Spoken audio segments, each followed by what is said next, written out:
kaigan! Promised, parehas sa akong gisulti kagahapon nga musad kog another video about visa duration. But this video is pag aalis na kayo sa Pinas. Make sure na yung kukunin nyo na ticket, yung confirmed ticket talaga, is in sa visa duration. Kasi if hindi, may possibility na ma-offload kayo, may possibility na maiiwan kayo. Since 'di ba? Kuha na naman kayo ng bagong ticket because mali nga yung duration ng kinuha nyo na ticket. Please follow nyo talaga yung nakalagay sa visa stamp nyo. Again ha, don't give the IOs reason para i-offload kayo. Kasi one wrong move lang, one wrong sagot, offload talaga kayo. Please make sure din na may return ticket kayo if visit visa lang or tourist visa.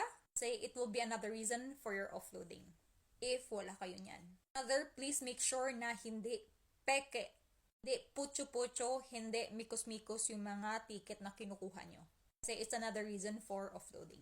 Akala nyo, since pwedeng gamitin yung mga dummy tickets sa pag-apply ng visa, then it will be fine to use it pag aalis na. Well, I'm telling you, it's not. Alaman nila yan if hindi yan binayaran, if mga peking information. So please be mindful. Huwag nyo silang bigyan ng rason para i-offload kayo. Huwag nyo silang bigyan ng rason para maging stricto at maging stricto na naman sila sa mga aalis na Pinas. Alam nyo, ito din naman kasi yung mga reason ng mga IOs bakit nagiging stricto sila. Dahil yan sa mga matitigas yung ulo. Mga pala desisyon. So please, let's just follow. Kung problema kayo kasi mahal yung ticket, kasi sayang, kasi ganito, ganyan, tapos hindi ka pala uuwi, hindi ka naman talaga uuwi. It actually happened to me. Well, nagjowa ka ng AFAM. Well, yung AFAM mo nagjowa ng Pinay. Hindi naman libre lahat. We need to really pay. Hindi naman kayo magkapitbahay, so dapat katagang gumastos. If mag-aaway kayo about sa mga expenses, then wag na lang, 'di ba? I-stress yung sarili nyo.